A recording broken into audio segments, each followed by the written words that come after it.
Welcome back to Dynasty Dads, first episode of the offseason. We took a bit of a break for the playoffs. Um, there's a lot to get into, especially for Dynasty. Um, but to start off, we got some news. We'll now be posting every episode on YouTube as well. So it'll be on YouTube. It'll be on Spotify. If you can go over there and drop a follow, that'd be great. The link is on the website.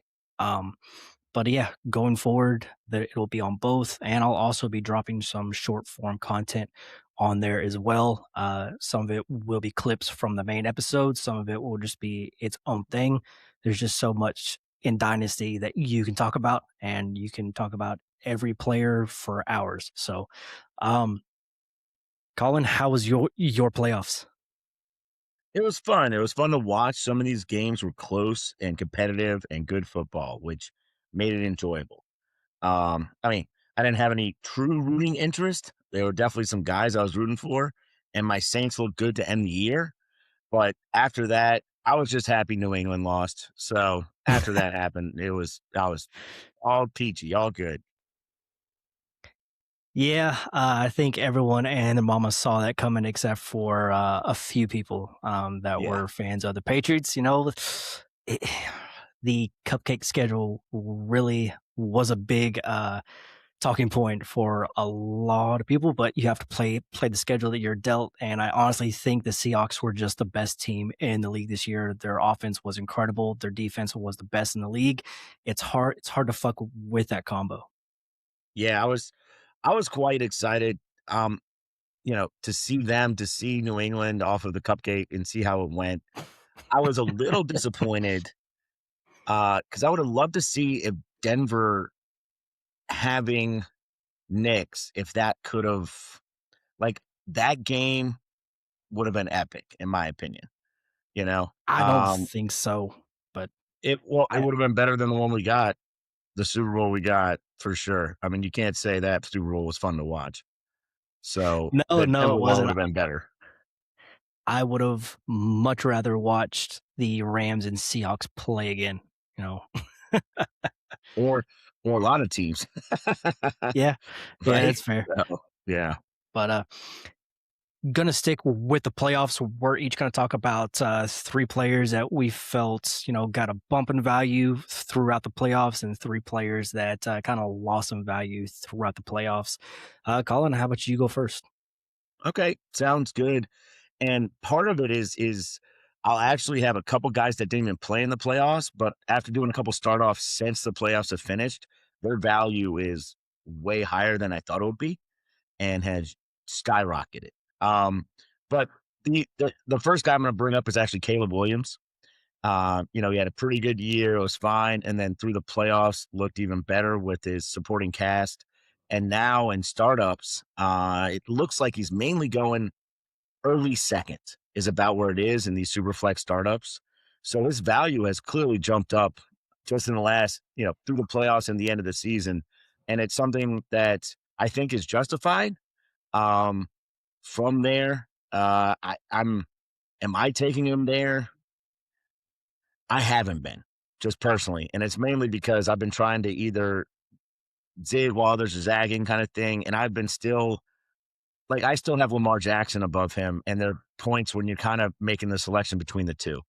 And maybe I'm crazy, but the rushing upside when healthy is still there. Um, the new coach, maybe no Harbaugh will let him open up and run a little more. So I have Lamar over him. But in general, having Caleb there, I think makes sense. What is he? I don't know what you have ranked, so I'm going to ask it to you, Gus, but he's got to be QB 6, 7 in startups now. What do you have him at? 6, 7, really? Oh, shit, my bad. 7, 8, 7, 8. We're bumping him Oh, down. okay, okay. He is definitely gonna be top 10 just because of his talent, his coaching staff, the players that are around him. He's gonna be good for fantasy. Hopefully, this upcoming year, all of his points won't come in the fourth quarter. He'll play a full game, as a good player, and not, try to save it for the last quarter. But I'm I'm I'm happy to see that that team is on the right track. They have a lot of players on that team that people want for fantasy. Not so much of the backfield, unless Swift comes back. But I mean, there's Kyle as well. But you know, they have a very good core on that offense, and with a young QB and a good offensive line, it's going to be good for fantasy for the next probably 4 or 5 years at least. You have Rome, Colston, you have DJ Moore that's probably drop into the third wide receiver in most people's eyes, and it's fair. You have Burden that people are all of a sudden super high on, but it's because he's shown that he can do something. I know I was a big critic of that pick at the start of the year. I didn't think that they needed him because they had Moore, they had Rome, and they just took Colston. I'm like, you have plenty of weapons. Now for the weapons, there are a lot of mouths to feed. So I think it's going to be a lot of, you know, who has the hot week, or who's got the hot hand. At the start of the season, we had our bowl predictions, and I said Colston would be the most targeted pass catcher for that offense. He was damn close. It was really, really close. And if you look at the snaps where uh, DJ Moore, Burden, and Rome and Colston were all on the field, Colston was targeted the most when they were all there. So I think for Colston, he probably gets the biggest bump just because of his stretch throughout the playoffs, which he's one of my guys that's a riser. He's now going as like tight end 3. That is super high, but I feel like at the same time, it's justified for what he can do for fantasy. I haven't done my offseason rankings yet, and I'm going to struggle with Warren and Colston. A lot is going to be on the back of what do they do with Dimes for the Colts. Is he back? Because if he's not back, then I will 100% have Colston ahead of him. But if Dimes looks like he's going to be the guy, they sign him to a contract, and he stays there, I think Colston can do not Colston. I think Warren can do a lot more for that offense than what Colston can, just because there's not as much around Warren. Warren can be the one for that offense. Colston has a bit of an uphill battle to be the one for that offense. Yeah, we'll go back because you have Colston, so we might as well continue on him. I've done a few startups, and he's an early third startup pick right now in tight end Yeah. premium, and that's showing how much his value skyrocketed. It's a little rich for me because I'm seeing him go ahead of some quarterbacks, even in Superflex, that I would not be doing. Like, would you take Colson Loveland or Patrick Mahomes in Superflex in a startup? That's I'm taking the quarterback, but that's I'm taking me. Mahomes. Yeah. Yeah, and you're not even a Mahomes fan. Anyway, that's No. I've seen a couple and I was like, "Holy cow." Anyway, but he's clearly tight end 3 in the community, and I don't think it's really that close. And he's an early third to mid third startup pick. That's where he's been going in tight end premiums. I'm gonna switch and actually one of the guys you brought up is another one of my risers, which is Kyle Monangai. He has flown up boards. People see the split. There's rumors, is Swift coming back or not? His contract isn't too bad. It's not, could they cut him and save some money? Yes, but they're also non-cap held because Caleb, Rome, Loveland aren't getting paid right now. The O-line has been paid and is performing well. So I think they keep him, personally, even though I still like Monangai and what he brings, and they were rotating series. But his value is now, I saw him go in a startup. I wrote it down, late 8th, and then another one early 9th round. So he's kind of going around some other talented players. I don't know if to me, he doesn't have the every down role. So it's harder to get that excited for him. Like, as a running back 2, or I'm a little worried if he's your running back 3 and you just love the upside, fine. But I don't know if we can rely on him as much as I think some of the drafters are in these startups. But it's also 8th or 9th round. So I guess it could be your third running back in a flex, and then you like some of the receivers later, or you're just pushing tight end back after those few top 7, 8 guys. But his value is skyrocketed because they liked watching him. They liked what he did, pounding the rock. I'm excited about him. Just maybe I would pump the brakes a little bit because I do think Swift comes back. What do you think? Yeah. There's also some huge names at that position that are going to be a free agent, and the Bears do have money, and they could, you know, spend as much as they want and go get a Brees Hall, a K9, one of those guys, or an ETN, and bring them in. And now that is a fully loaded offense with studs at every single position. I don't see Swift or Kyle being an an every down guy for that team. So if they bring someone in that can do everything, it immediately kills Swift and Kyle, in my opinion. And if they bring someone in, then that means they're probably going to move on from Swift, and Kyle is just going to move to the change of pace guy. Yeah, I don't know about that. That me personally, I don't know if they do that just because I think they had one or two defensive players they need to re-sign, and then I think both safeties are gone. I'm trying to remember. I looked through their team, and it looks like they need some secondary help, as we kind of saw in some of the playoff games, actually. So I feel they might spend the money there. Um, and yeah, I mean they don't need weapons other than maybe a running back, but if they leave Swift, who knows the system now, has dealt with the system, have Manon guy. I I don't think they bring one in, but that's my opinion. Um, maybe one of the really cheaper guys that could have a role because they don't really find Roshan as the answer.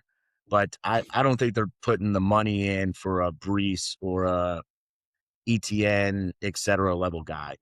Um, yeah, I guess I'll move on to my third guy, and it is a player in my heart in Tyler Shuck. And the reason I have to bring him up is how early in startups he's going, even though being the Saints fan, I'm not sure he's truly the long term starter. And he looked good. He played well, especially at the end of the year. But if you look at who we played against, we had the last 6 or 7 weeks, we played against the New England Patriots schedule. So it was that easy, like the Jets, Titans, Carolina without, anybody, like they had a bunch of injuries that week. Um, Tampa when they were reeling, Atlanta when they were struggling, and then Atlanta even in the last game beat us, which helped our season record to get worse than them, to give us a better pick, etc. So thank you, Atlanta, for beating us. Appreciate that. But Tyler Shuck, I'm going to start up and I'll pull up the exact pick right now. I think he went the Dad's 409 31, he went 6'5". and 31 went 6'5, and another startup he went 4'9. That's insane. Oh, that's and I did two, both of which he either went early fifth. Let me put up 409 and this other one. So the community is high to say the least. They're So high on something. yeah, that's kind of how I feel too. I want to So that go ahead. the reason I had to bring it up is that I just saw how high he's going, and I'm a Saints fan. I like his game. The tackles that we drafted first round this year, first round last year are really helping. The offensive line seems pretty good. We don't have the best weapons, but they're solid. I like Shuck for fantasy. I'm just saying if we don't go 8, 9, 9, and 8 and improve this year, there's a chance with all the quarterbacks coming out that we pony up and get the guy that more wants.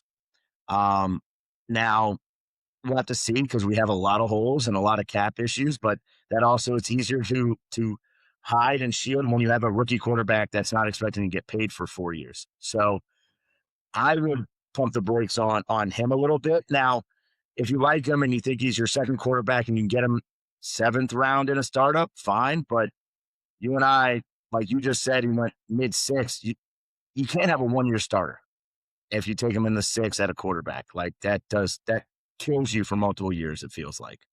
Especially when Yeah. it's a quarterback you're relying on. The next two picks in that draft was T. Higgins and Burden. If I could send Shuck right now for one of those guys, I would. I mean, and then it was Saquon, AJ Brown, and then Baker, Stroud, Goff. Like six Yeah. five is a bit rich. And that was 6'5". This was 409. And I've seen it 409 and like 503. Like there are some real studs at that position. You know what? I just had it open. Let me pull it again. And I can tell you the people that went after Shuck on that startup we just did. that I'm actually in the middle of, but let's see. So it's not Dad's 31. All right, you You're ready? cheating on me. So It's fine. right after that, and it's a 1 point tight end premium. Shuck 149, Christian McCaffrey, Trevion Henderson, Harold Fanning, Tyler Warren. I I I'm not even high on any of those guys. Now, of course, one of those is going for win now with McCaffrey, but I'd rather have the other three dudes over him, even though I think Henderson might be a little early there. But what, you agree with that? Yeah, I would feel more comfortable in the seventh where you got guys like Cam Ward going, Goff Yes. going, Sam Darnold. I would prefer Sam Darnold.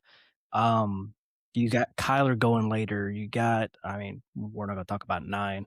Well, like, there's still other QBs that I would rather have, even if he's going at the 6, the 6-5. But Yeah.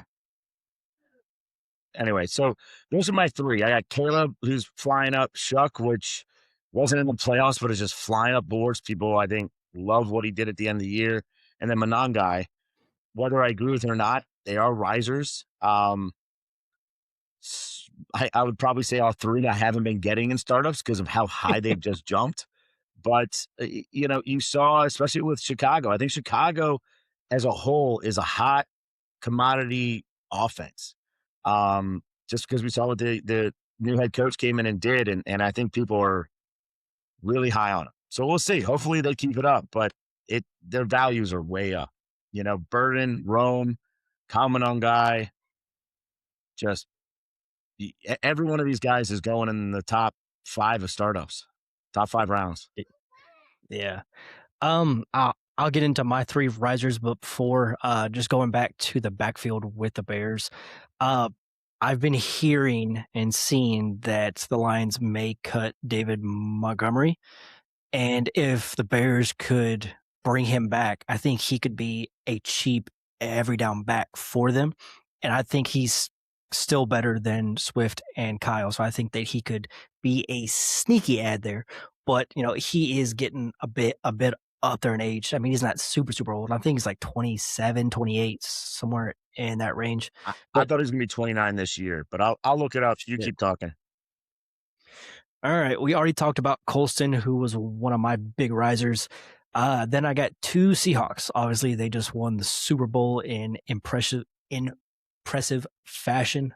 Their whole run in the playoffs was great.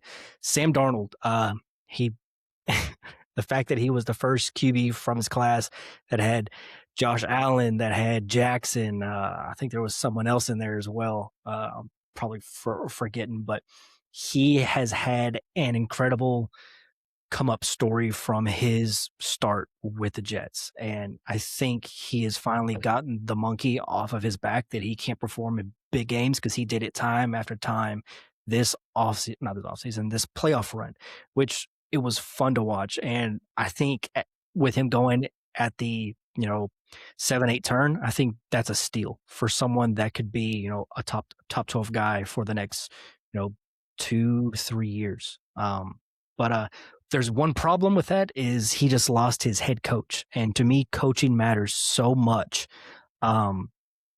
Wait, I mean, not his head coach. I'm sorry. offensive coordinator. Yes, there you go. Good. His offensive coordinator.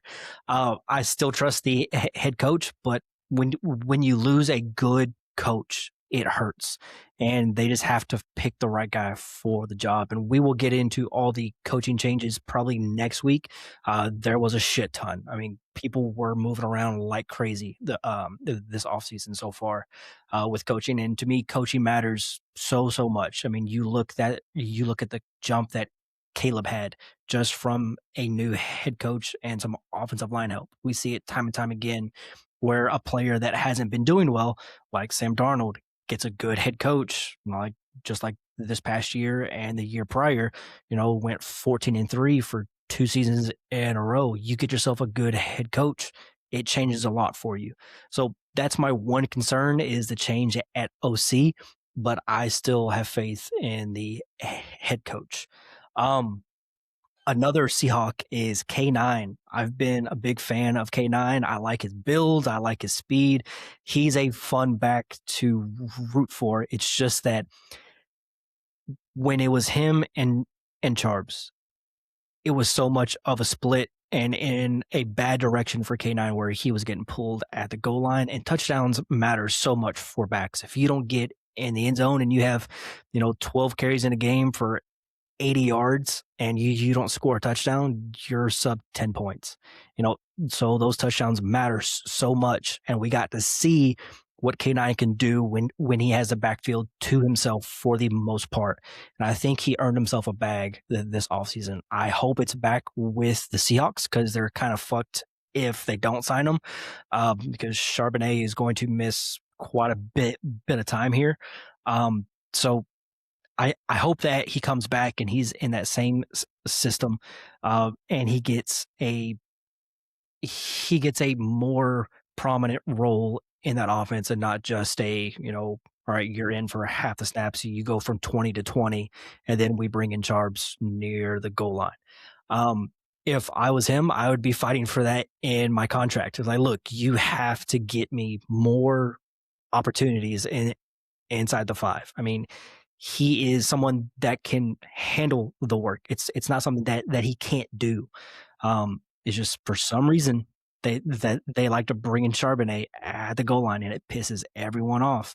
And I was kind of excited, that K9 would go somewhere else, and then Charbonnet would have his own role there, and then K9 would go somewhere else and have his own role.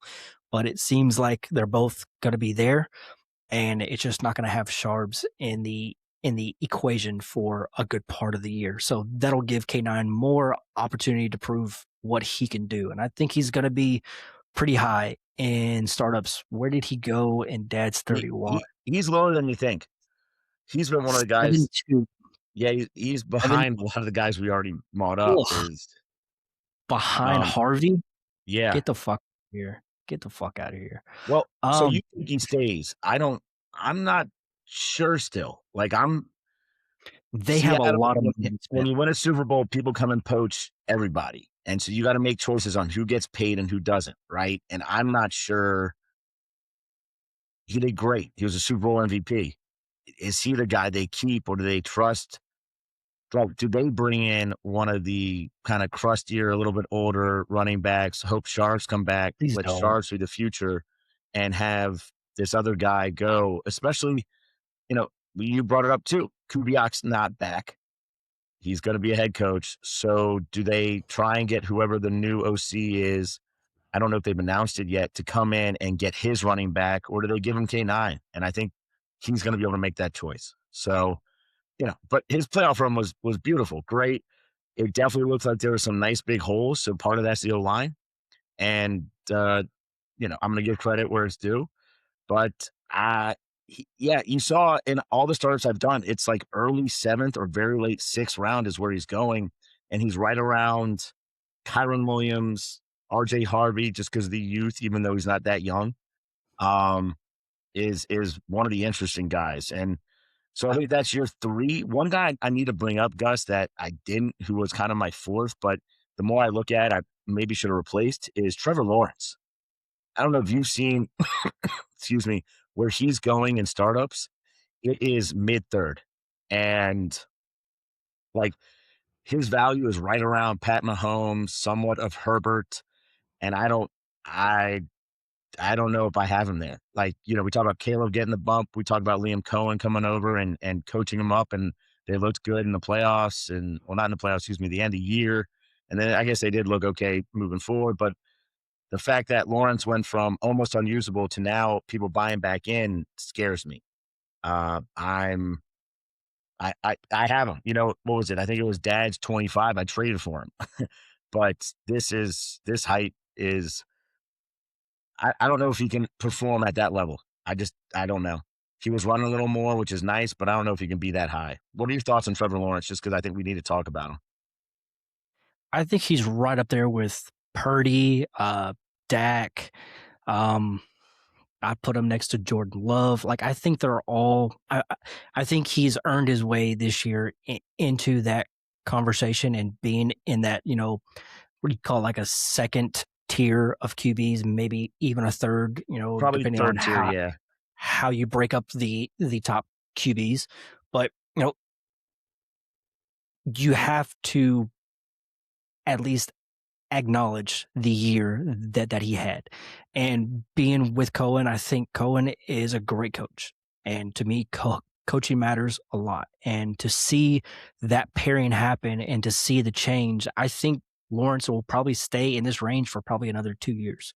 You know, he did, what do they do with Brian Thomas Jr.? Is Hunter gonna play more corner, which we've been seeing, the past week, which if you have him in a dynasty, I'm sorry.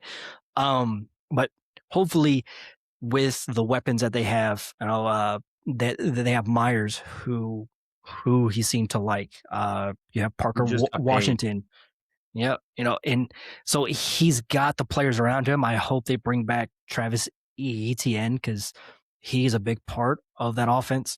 And if they keep the core together the way it is, I think Trevor Lawrence will be a top 12 QB next year. And I think he's probably going to stay there for at least the next 2 or 3 But years, which is the window that most people play in. but what you said is you put him in the Love Baker area, and right now he's going in the Purdy, yeah. Purdy, Love, but I would have also taken Love. I'm higher on Love than most. I know it seems biased, but you can't look at what he's done this year and go, he's just an average guy. The dude makes special plays time and time again with no standout wide receiver, and he lost his star tight end. Like he put up, what was it, 403 or 304 in that playoff game? I mean, like, Yeah, I don't want I to make it would put Love. Love What up I'm there. saying is Love and those guys are going in the fifth. Lawrence is now mid third in a startup, Well, which is I a was lot talking of about people might say Purdy. that's almost like another first of value, and I'm not there on Lawrence. Like I'm close to what you're saying. You know, I'm not willing to pay that much more from one of these guys to get Lawrence. I guess I shouldn't have used Love because he's valued lower than where I would take him. But like Purdy's in the third. I see Trevor Lawrence in the same tier. Dak. Um, I I mean Herbert is probably a step or two ahead, but he's right behind him. I mean, I think he deserves to be in the third round. Okay, fair. All You right, want me to go with who my are your fallers? fallers? Yep, Yeah. Okay. go with your fallers. So the first one, you brought it up already, is Zach Charbonnet. I'm I'm having a lot of trouble with how to value him. Is he with the injury, which means probably a slow start to the year, if not just a slow year? What do you value him in as? I want to ask you because I'm somewhere like, is he worth the 109 or is he more like the 202 in a rookie draft? And I know there's a weak class, but are you giving up a first for him even in this class? Not top or not even mid, but are you giving up a first for the injury and position? Because if K9 comes back, no way, right? If K9's gone, maybe they think he comes back week 4 or 6. Where are you at, Gus? I think there's multiple problems here. One is the injury.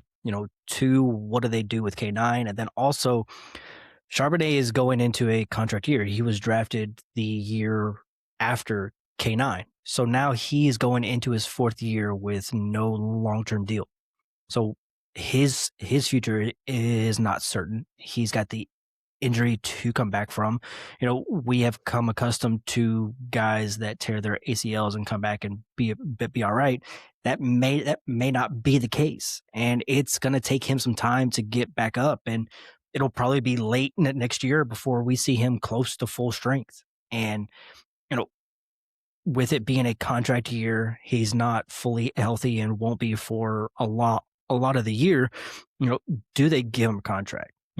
Do they let him walk? Or since he misses all that time, do they give him a small contract, like a 2 or 3 year deal, or just a 2 year deal where he's there for, maybe a year, maybe it's a fake 1 year deal, but his his future is not certain with the Seahawks either, just like K9. But at least K9, he's not hurt right now, and he just won Super Bowl MVP and had a great run. Charbonnet is a good back. I do like him, but I don't think I would be sitting in a first for him. I mean, Gotcha. I would rather take one of the wide receivers. I don't think I would take another back over him, but besides Love, maybe a couple other guys. I haven't gotten fully into the tape yet. Okay. I'm starting that this week, but I know that it's a huge drop off after Love, and then there's like two or three guys that are like maybes. They can be role players, and then it's a pretty big drop off after that. But Yeah, there's Jonah Coleman, who's coming in that people kinda like from Washington. yeah, There's Price, I think his name's Jadarian Price, I'm trying to yep, remember his first yep. name, from Notre Dame, of course, running with Love. But those guys, so the real question is, would you take, if they go in the day 2, let's say they're day 2 running backs, are you taking them over Sharps now? And they're kinda those are the guys that are like the making up the late first along with wide receivers such as Denzel Boston, Casey Concepcion, Kenyon Sadiq, the tight end. These are the guys kind of in that late first round that are making it up. Who else is in there? There's like one or two more receivers. I would rather have the youth and the young healthy asset that may go to a good spot and at least has room where they could grow in value. I don't think Sharps is going to gain a lot of value over the next 2 years. Fair. I will Me personally. I will move on now to DJ Moore, just because he seems like Yikes. his value is just plummeting. I don't know if that's actually real, but that's what I'm seeing, if that makes sense. Because there were games even this year where he was the focal point and the number one receiver. But based on the youth and where he is, his contract makes it seem like he has to stay because the money is so much of it is guaranteed. Even they did a post June 1 cut. They're giving up so much money. Now, you're right. They're not in a cap situation where they have to. I think he probably stays just because why it worked. Why get rid of him? And maybe they want to focus more on Rome and Burden, but Moore is a solid veteran. I think he's 28 now, so he'll be 29 next year, I believe. And his value is falling to, I think, he hasn't been taken yet, or did he just get taken in 31? I'm trying to remember. I don't think so. So he's in the No. 12th. I think we're in the no, we're in the 9th or 10th. In another startup, I saw him go in the 12th round, maybe even 13th. And so clearly the age, along with those other three Chicago stars just moving and ascending, is really hurting his value. I I kind of like him, and this is me, and you know me well enough, Gus. I kind of like him as a buy. I'm just like, oh, you're telling me now DJ Moore, as high as he was, now I can send a mid-second for this player in this class? Like, do I want to reroll? Maybe if I feel like I'm competing right now, I think he's a pretty good pick, a pretty good option for like a mid-second. Like, okay, I don't feel too bad about going to get him. Um, but his value is truly falling. And then my third guy, which this whole offense felt like it fell off, is Mm. Devontae Smith. Um, I'm having trouble. I don't really know how to value him. And all these startups right now I'm seeing, his name stays at the top of the list, way past where this ADP is saying. It just feels like it just keeps falling. I think he's in the 7th. Let's see where he went in Dad's 31. 8-5. 8-5, exactly, 8-5. And what's interesting is I don't necessarily know if I'm jumping in and grabbing that. They may trade AJ Brown, but he was a guy that actively hurt your roster last year. You did, what, he had 2 or 3 games, and other than that, you kept playing him and he kept hurting you. So he's definitely one of those guys that is worrisome to me about moving forward. He's 27 now. I don't know if he just turned or will be 28 next year. So the youth is not on his side anymore. Um, yeah, he'll be in Philly, right? But what does that mean right now? So what are your thoughts, Gus, on, I guess, DJ Moore with quickly and definitely Devontae Smith? DJ Moore, I'd feel comfortable if I sent a second for him. Yeah, I think he's still a good player. I think it was a frustrating year for him to say the least. Uh, and a lot of how Dynasty works is people value youth, people value ceiling. And so Burden and Rome and Colson are going to be pushed ahead of him. And in the dynasty, landscape in everyone's eyes, they would rather have those three players over DJ Moore, and I do too.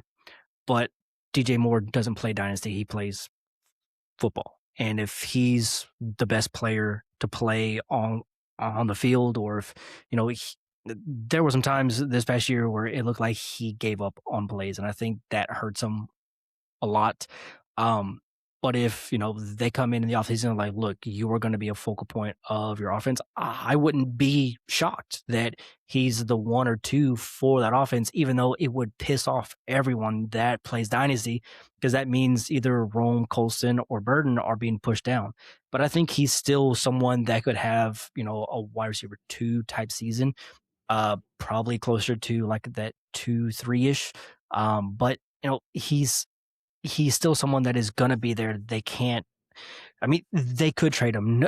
No one is someone that you can't trade. It just, how much are you willing to pay to get him off the team? And I think they would much rather have him on the team as depth at the worst case. But there's still a world that exists where he could be someone that's, the 2 for the team, or even the 1, but probably closer to the 3 or 4, which is still going to be valuable.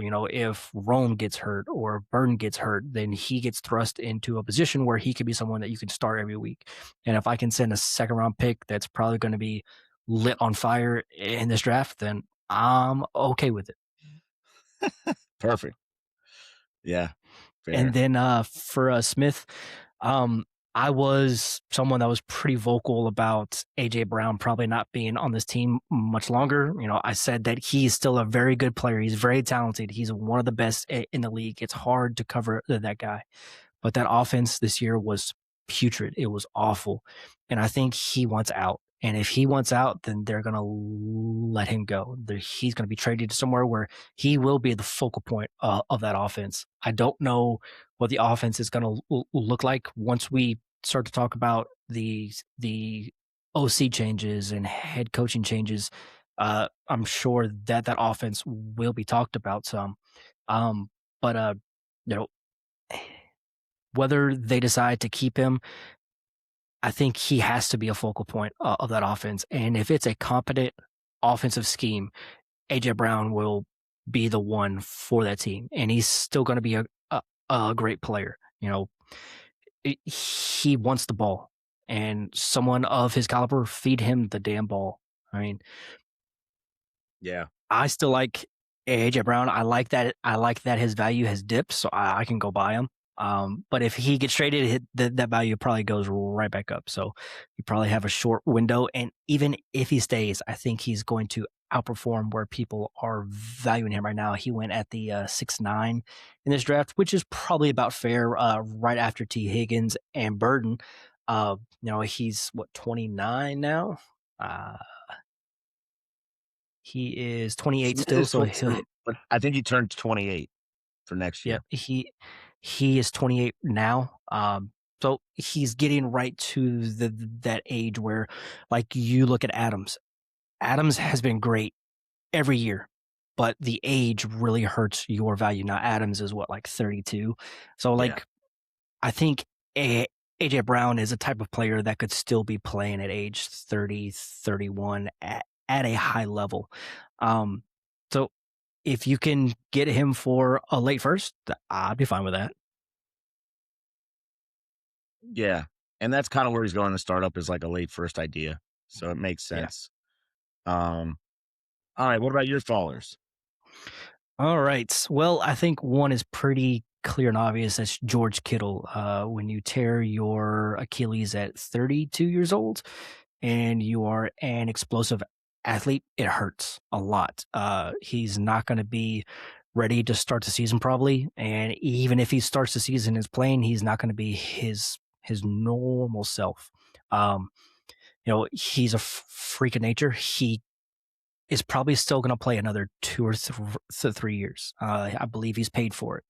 I believe he's under contract for the next 2 or 3 years. So he's probably still going to be there unless they cut him. And he's a focal point of that offense. There's no real wide receiver that has really stepped up. There's a couple guys that can have big games. But if George Kittle is in that offense, I think he's the focal point in the passing game outside of CMC, who is also starting to get pretty old. But I think he's going to be fine for the next year or so, at least for fantasy. I don't expect RB1 numbers, for the next 2 years, but he's still going to be involved. But as far as Kittle, uh, has he even been drafted yet? And Dad's No, he's 31. Yeah, he has fallen like a fucking rock. We are in would you give the up 11th round. a mid-second for him? Yes, Okay, because that's kind of his value. I've actually seen I saw like the 211 in a different league is where he went. absolutely, And so absolutely. that's the question. If you're competing, is that what it is? I haven't really been reaching out for him in many leagues. Um, but at some point, probably during the draft, to me is when you can send some really late offers for him if you want to go get him. Like Yeah, truly and during the draft. What is he now? He's 32, so he'll be 33 next year, injured. Even though he's probably going to play 2 or 3 more years, you can. I think 211, 209, something like that. A guy that is a huge question mark.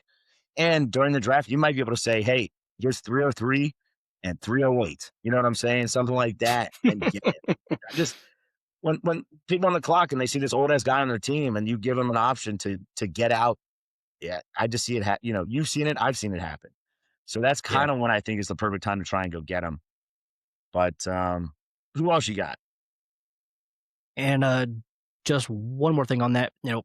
Before we start to get the reports on Kittle that he's way ahead of schedule, and he's going to be in camp and stuff like that, it's probably the time to go do it now, before those start to come out. And like, okay, well, he's going to at least play, this year. Which if he plays, he's probably going to be a top 12 tight end, and those are super important, especially in 1 point PPR for tight ends, 1 point tight end bonus, like it is in this league. So, are you up anytime soon in here? You're not I'm up up with like for a 15 while. picks, 14 picks. I just drafted Yeah, 13 picks, something like that. and you took Alec Pierce over George Yeah, Kittle. and we can get into it. I took just Pierce We'll through talk the about it youth. Yeah, at at the the end end here, but because but I had a big trade that we'll definitely need to talk about. uh, my next follower is Bo Nix, and you know it's not so much about him being injured. It's just his season, I don't think, was the greatest. A lot of it was propped up by his name. I don't think he had that great of a year. And then the coach coming out and saying, "Well, if I knew that, then I wouldn't have drafted him." Like that sticks with a player. And yes, the ankle injury, I don't think it's going to affect him long term. I think he'll still be there next year playing and start the season. But nobody wants to be the center of controversy, when you're talking about your QB and head coach. Um, he did go at the 201 in this draft, so he has not fallen in value. But I think as we get into next year and he doesn't really take a step forward, then he's going to start to plummet probably to the fourth round, and if he has a bad year, it'll be even lower. But he still has the work on the ground. He can run. I mean, he's a talented guy, but that offense just didn't seem right this year. And you know, you still have Courtney Sutherland. I don't see any big changes going on in that offense. They're probably going to bring back J.K. Dobbins on a cheap deal, which hurts Harvey. I don't think Harvey is that talented anyway. Oh, he's talented. He's just not a good back. I've talked about this before. You can be super talented like Swift, but just not be a great back. You fit a scheme, you fit an offense. Nobody is going to try and compare those two guys to like Gibbs or Bijan that could work anywhere in the NFL. I mean, even Genty was RB12 this year on the worst possible offense. Um, but yeah, I'm not as high on Knicks. If I can get the 201 value for him right now, I would sell him in a heartbeat. Like if I could sell him and get Love and a first for next year, I would do that. But Yeah, I will say this: Knicks just went in a different startup. Well, actually, in a different startup at 306, and then in Dad's 31, he went at a 201 ahead of Yeah, Lamar. And yeah. so No, thank you. I the youth is great. The excitement's fun. Does he run a little bit? Yes. Woof. I'm not pulling the trigger. So whatever shares of Knicks I have currently is what's staying. There's no way I'm jumping up to that value. He went Absolutely. Caleb Williams went 112, Bo Nix went 201, Lamar Jackson went after both of them. And that's where I'm not at. I'm just not personally. And then who's your third faller?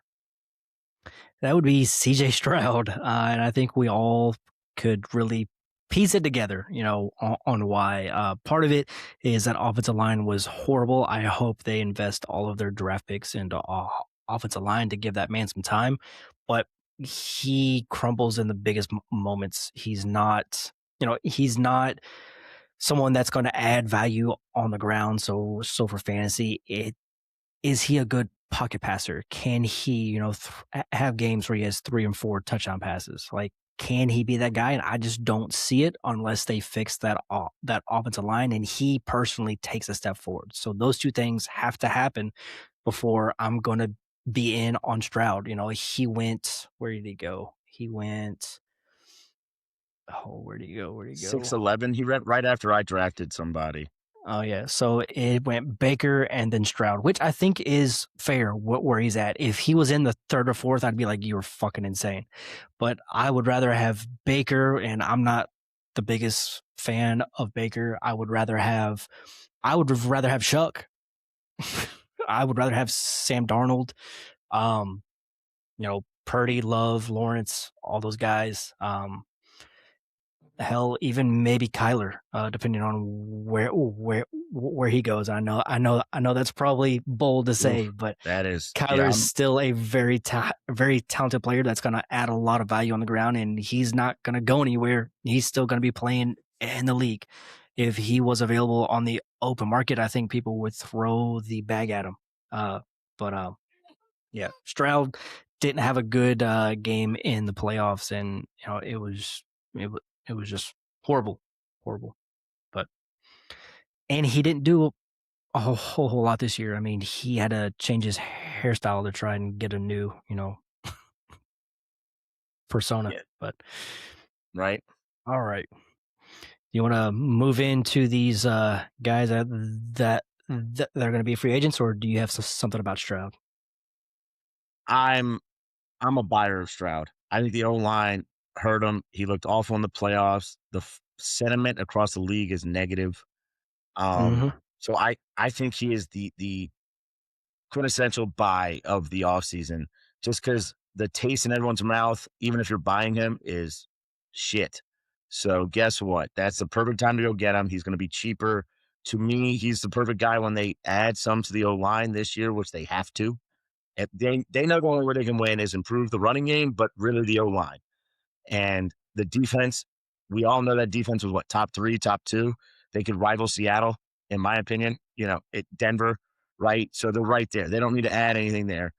The weapons they all drafted last year, the running game, and the line. So once they do that and put in, I don't know, 3, 4 new starters slash sign people, put money into it, I think his value, we'll see the real Stroud, and I think it's better than we saw it.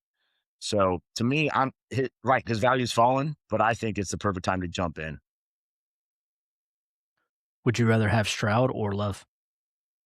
I love, but that's in the startups. I'm seeing Love in like early fifth, and Stroud's going like early seventh. That's a big gap, Yeah.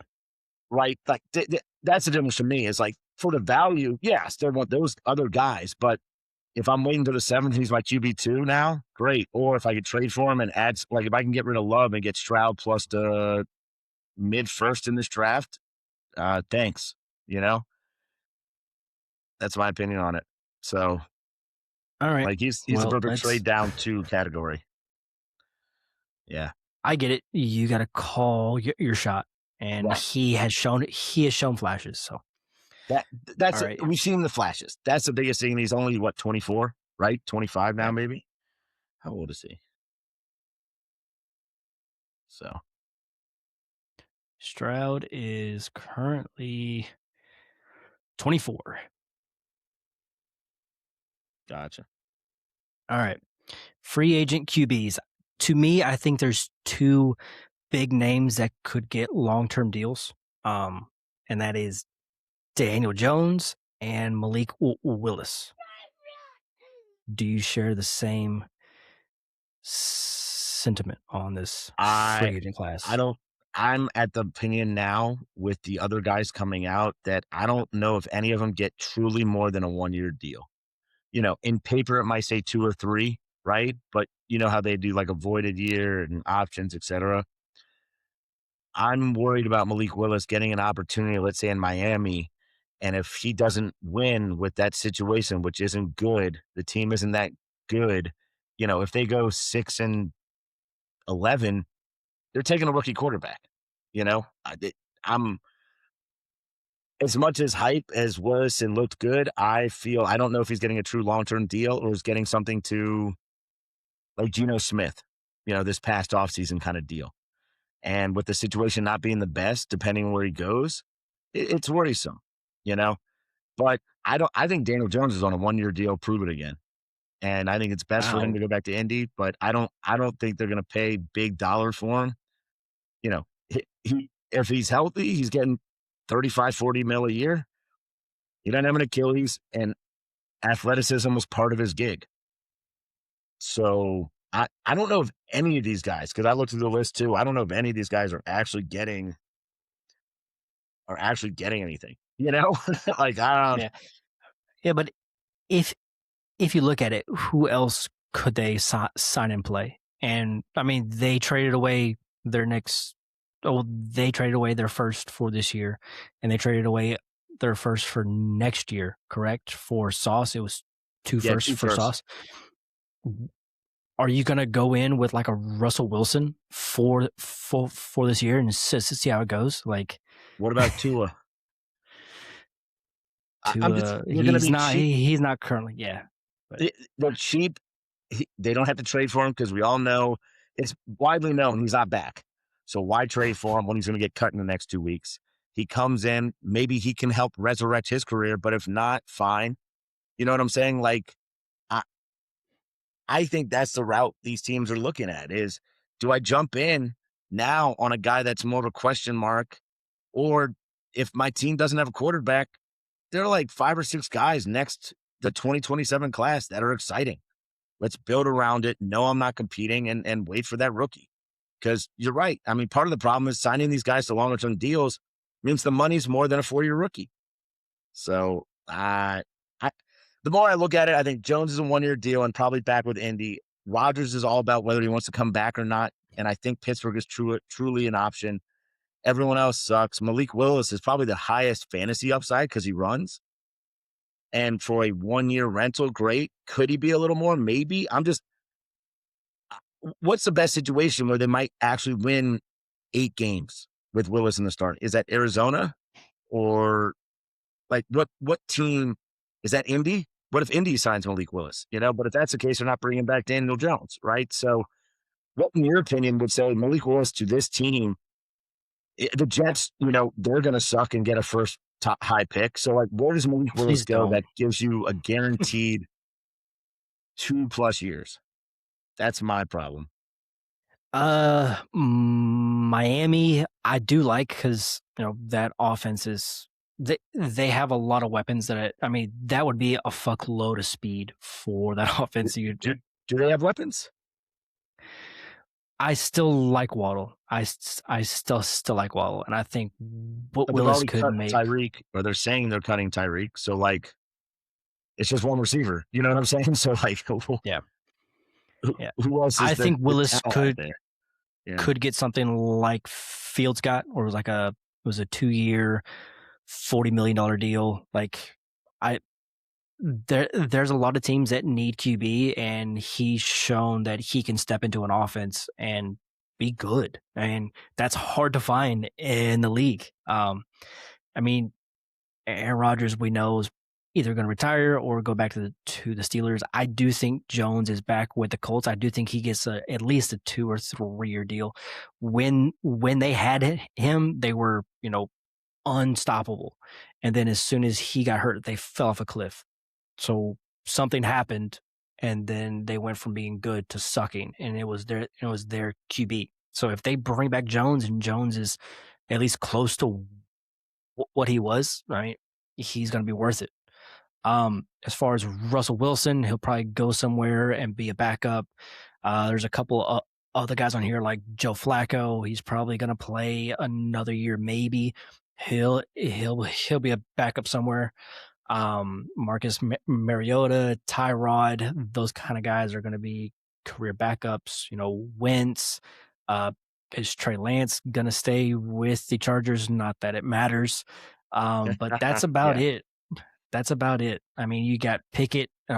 There is a possibility that like someone trades for Mac Jones, which I think would be good for him. I think he can be a starting QB in the league. And I think he showed that this year. Also, it was under Kyle Shanahan, which can turn anyone great besides Trey Lance, apparently. But you know, there's Yeah, my, guys out there. my issue with Mac Jones is I keep hearing the asking price is like a second. And why go pay a second for a quarterback when there are 8 out there that are probably about the same level, in my opinion? It like use that second on a position you actually need. If your team's bad and needs a QB, don't trade it for that.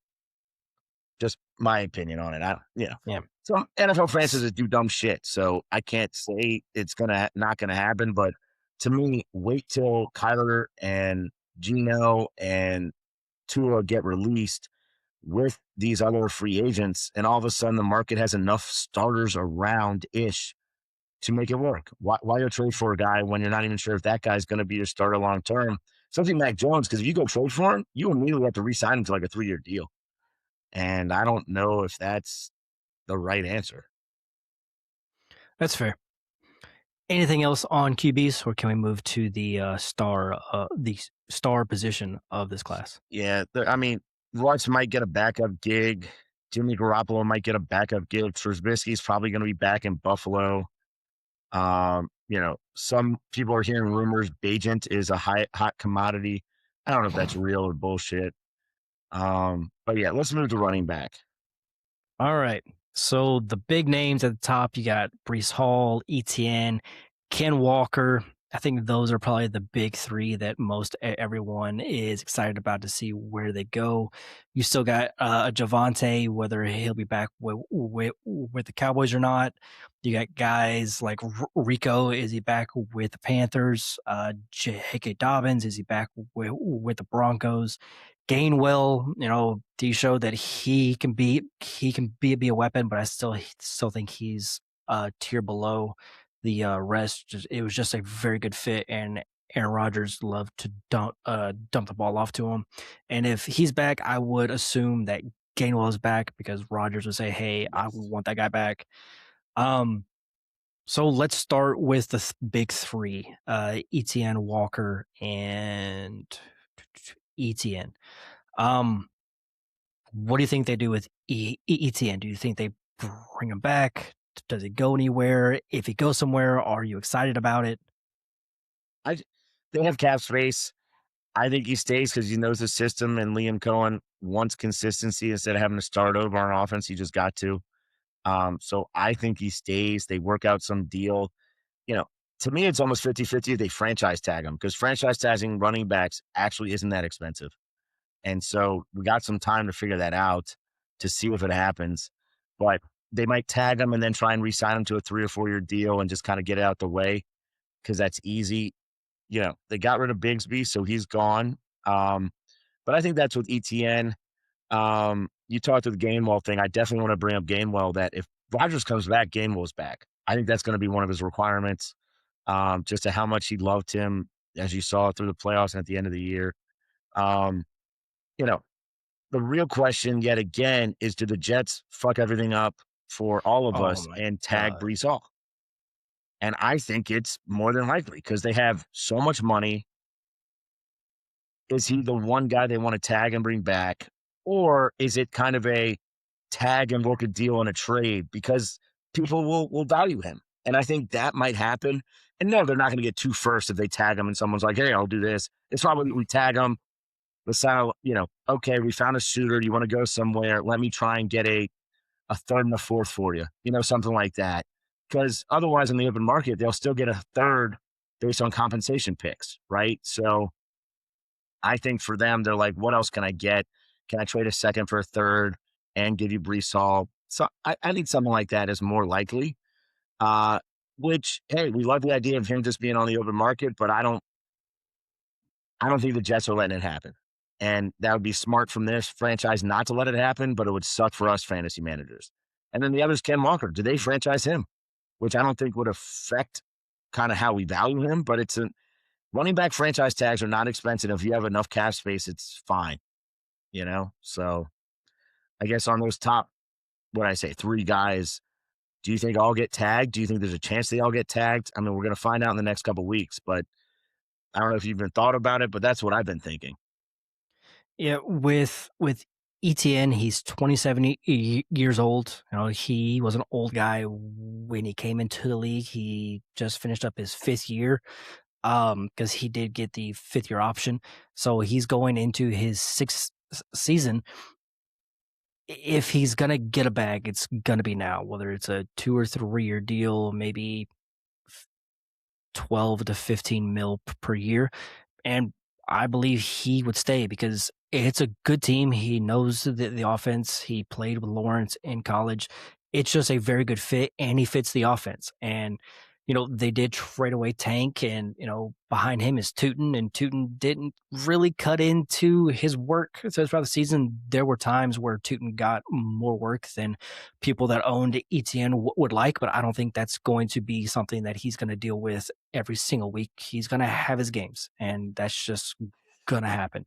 But I think ETN's best chance to get a huge contract and be on a team that's good is going to be with the Jags. And why would you want to leave? You've been somewhere for 5 years. If they offer you fair market value, then I think he stays. If he leaves, you're hoping he goes somewhere where he can have the same type of role, where he's the featured guy he's used in the past game. Like, I mean, this is a good spot for pretty much any back to go to, but the Chiefs, because they're not going to have a fully healthy Mahomes to start the season, and they desperately need a ground game. You can't have Mahomes being your top rusher. They are going to have to bring in somebody, whether they draft Love, if they get the opportunity, or if they can sign one of these three top guys in ETN, Brees, or K9. I think that would be a good spot for any of these three backs to go to.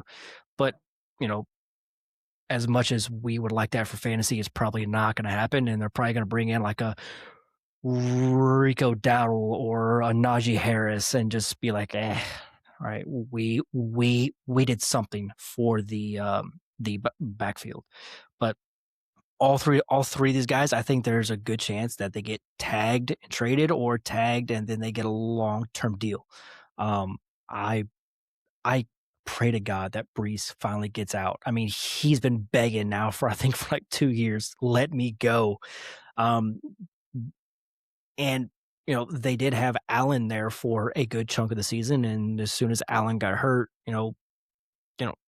he kind of did get most of the work, but then you had Ashton Davis get in there, and Hall was pretty much in a 50-50 split with Allen when they were both healthy. I don't think Brees wants to stay there. I mean, he's made that very, very clear. He wants to go somewhere where he can win games and be the featured guy, and I think he needs to be. He's one of the best backs in the league, and he's stuck in hell. I don't think there would be one happy person on the planet if Brees stays a Jet. Even Jets fans probably want him to leave just because they want to see someone do well after they leave their team, like Sam Darnold. But like, Yeah. but those three guys are the crown jewels of this free agency class. Guys like Dowdle, like where do you think he goes, or do you think he stays? I I don't think he stays, and that's purely because they got Trevor Etienne that they just drafted, and I think they're hoping that their second round pick from last year comes back and makes a dent, and they've still Hubbard is still paid and at least one more year there. So I think they're not willing to pony up what Dowdle gets. You said I think the Chiefs get Jeremiah Love and a little splash, get excitement, go there. I truly think that's where they go. Part of that is wish casting that the Saints don't take him. Just please, no, don't do that. We need a receiver and a D end more than a running back for sure. We're not quite ready. But anyway, I don't think Rico's back in Carolina. Rico could be a perfect guy in Kansas City. Probably cheaper, come in, be the guy, or at least a split backfield and get some carries. The other one that really makes sense to me is kind of Rico going to Houston and Houston pairing him with Woody Marks and then, doing that free agent signing because it's going to be less money than the other three, and then spend big on a couple free agent offensive linemen. I'm talking 12 mil, $15 million deals of the best offensive linemen. Try and go get two and see how good your offense can be, and then draft one or two. That's what I'm assuming because drafting a running back in this class is just doesn't really seem worth it. Go get one of these free agents, sign them to a 2 or 3 year deal that you see a lot, where it's like 6-7 mil a year on one of the guys that can at least split with Woody Marks and go from there. Um, the other place I see Rico, and you brought it up, is could they let J.K. Dobbins go sign Rico and he split with R.J. Harvey in Denver? Because they have cap space, they have some money to use. Could he be the perfect complement to R.J. Harvey, and kind of going from there?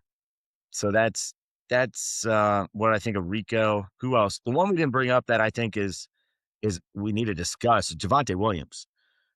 He had a pretty dang good year in Dallas. The question is, I don't think they're going to franchise tag him. I don't think Dallas has the money or cap space or interest because, of course, they're franchise tagging um, Pickens. So that's not going to happen. The real question is, are they willing to pony up and give him a little bit of a deal? And I don't know.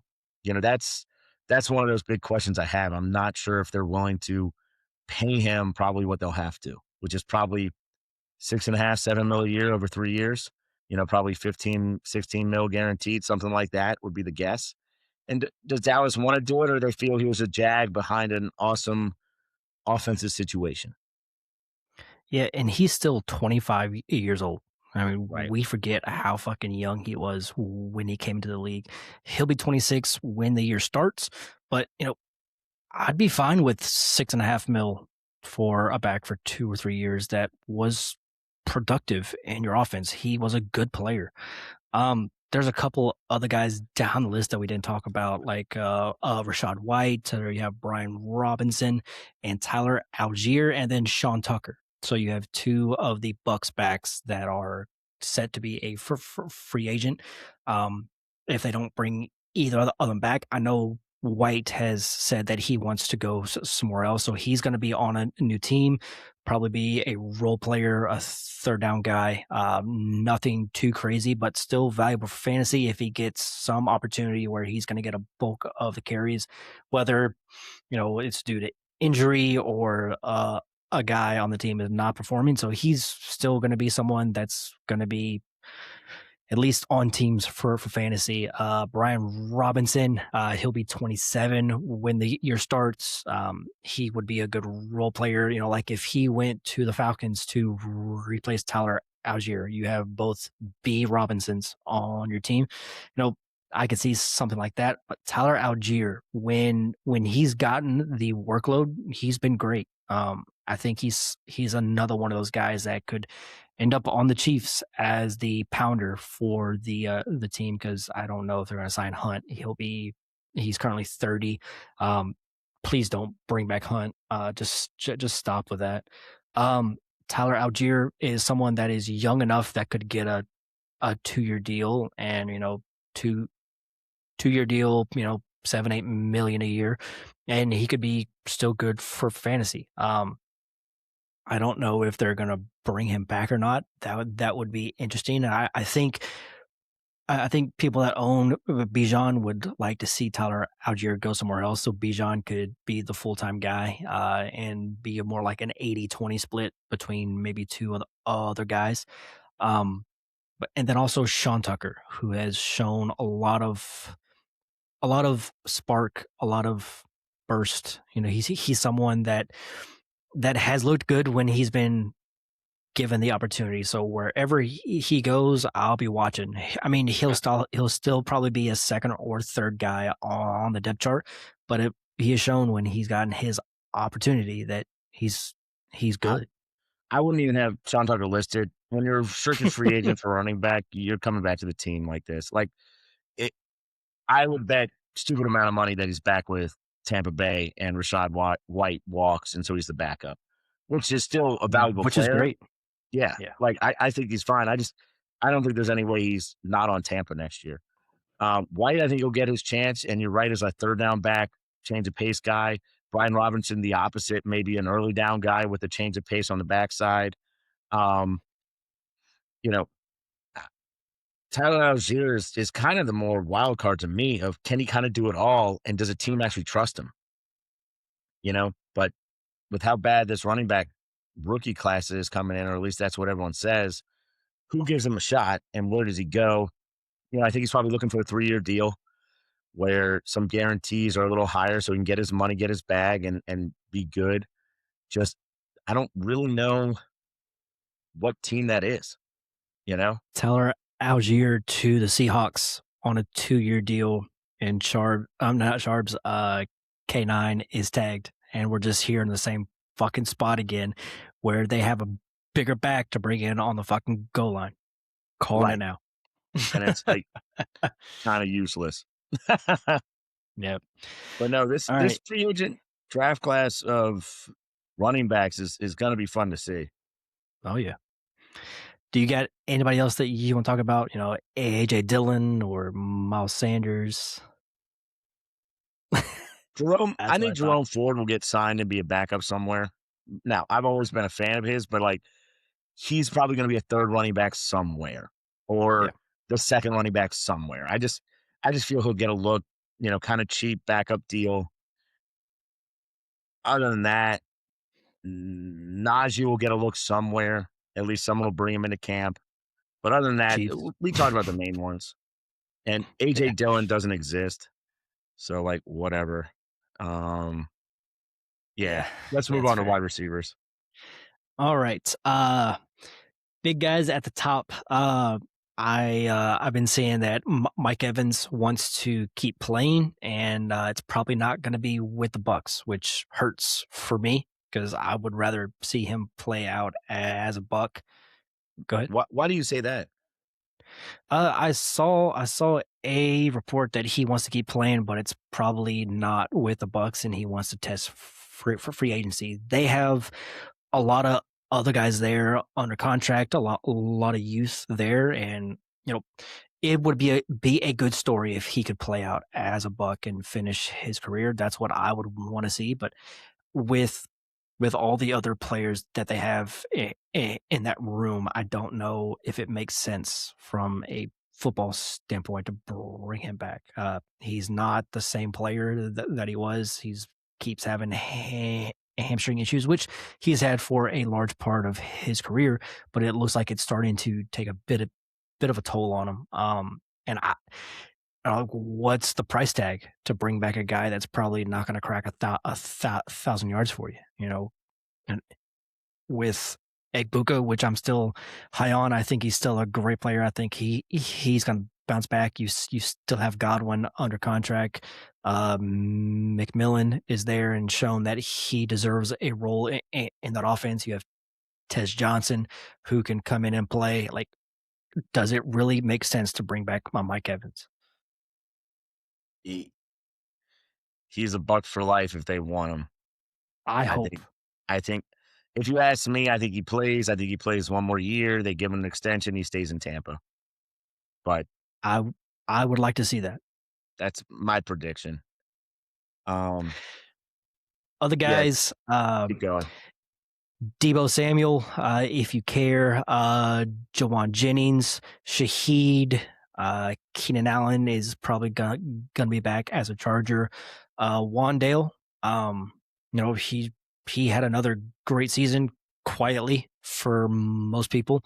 Uh, I would like to see him back on the Giants, pair with Neighbors and Dart. But he could easily test for free agency. We already know that George is probably going to be tagged. Whether it's tagged and traded, that's another story. I don't think the Cowboys have. I mean, they are hurting for money, and you have to pay Aubrey if you want to bring back Javante. I am watching what they do with George very carefully because I have a lot of Lamb. And if Lamb is back to being the sole one, Lamb is going to be a top 5 guy. And if they bring back George, I think it hurts Lamb a lot more than a lot of people want to admit. But Lamb did have a down year this year, and it was because George went absolutely bonkers. I think the Cowboys want to keep George, but George is going to be very expensive, and they don't have a whole lot of money to work with. Um, a couple other guys, wide receiver one in your heart in this class is Dobbs. Is he back with the Packers? It would make sense to bring him back because I don't think he's going to get a massive contract, which we've seen guys that shouldn't get a huge contract get a huge contract, especially at that position. So he's probably going to get some looks, and it's up to the Packers. Do they want to bring him back? He's a great fit for that offense. Um, I would like to see some of the younger guys step up. I'm still in on Golden. I think Golden is still going to have his time, but with what Packers have done in the past with young players, it's taken time. And what he did in the playoffs in that game, like that doesn't happen for people that are terrible. I think Golden is still a very talented player. He just got to put it all together. And that play he had where he scored, that's a top highlight for most top players in the league. That play was insane where he broke all those tackles and scored that touchdown. I believe he was like 4 for 80 something and a touchdown in that game. So there is room for him to step up into a role with Watson and Reed. They have a lot of mouths there, and none have really stepped out to be the one. If I were to give the nod, it would be to Watson, just because I think he's the most talented player in that room. But Dobbs could easily come back, and he could easily go somewhere else and get a huge bag. And then probably the last guy is Pierce for the Colts. I've been seeing that the Raiders want to bring him in. Cool. Him and Shaheed. I think Pierce is really put into a role as the deep threat for most teams, which is still very valuable. And if he could maybe expand on his routes, and be more of a one for a team, I think he could maybe take that step. But where does he go? Is he now going to go to the Raiders and be the one for Mendoza right behind Bowers? There's a world where he gains a value. He just went at the 11-3 to you in Dad's 31. I think that's pretty good value. You fucking drafted Khalil Shakir still, so I don't think you've learned from your mistakes, but you did take Christian Watson. If at first you don't succeed, just keep going back to it. That's what insanity is. Never wrong. You were just early. That's what it is. That's what it is. There you go. To me, Al Pierce is the prize, and that's purely because we know Pickens is getting tagged, and we'll have to see how the drama plays out. I kind of think he's back with Dallas because that offense was humming, but Pierce is the value, and it's really, I'm thinking he's probably going to sign somewhere around $25 million a year, and just because there is enough teams with cash space and there aren't many receivers, and a lot of people need them. And so if he signs like a 4 for 100 with like 50, 60 guaranteed, I kind of think that's what's happening. How old was he? I know we have it listed here. I think he's like 25. Yeah. So he'll play till he's 29. So that's where I'm at. I think he's going to get a pretty big deal and a nice one. And to me, it's either Tennessee or the Raiders. And yeah, if not one of them, does New England come knocking? And so, I just drafted him and Dad's 31. I don't have many shares of him, but part of the reason I'm taking him now is his value I don't think has jumped the way it will as soon as he signs somewhere. And let's be honest, if he's the one on any of these teams, he's gonna get targets. Supposedly he's already been saying I want more looks than just deep routes. And the upside, like I got him at what 11.3. If he goes to New England and they sign him to 24 million a year, his value is way higher than 11.3, right? So that was kind of why I also jumped on him and took him where I did.